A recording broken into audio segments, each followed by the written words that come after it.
So the first given is 5 over 11 pi.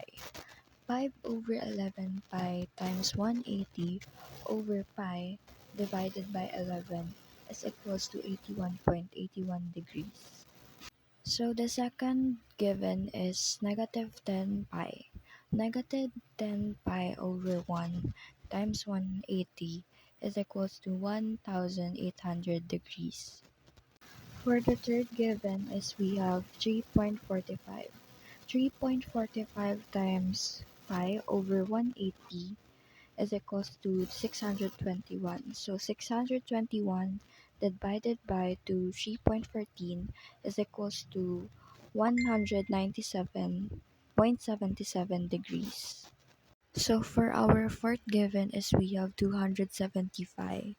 270 pi over 1 times 180 pi is divided by 1 is equals to 48,600 degrees.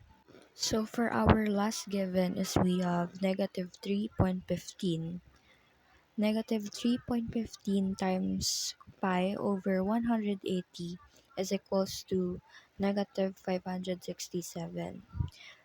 567 will going to divide to 3.14 and the answer will be 180.15 degrees.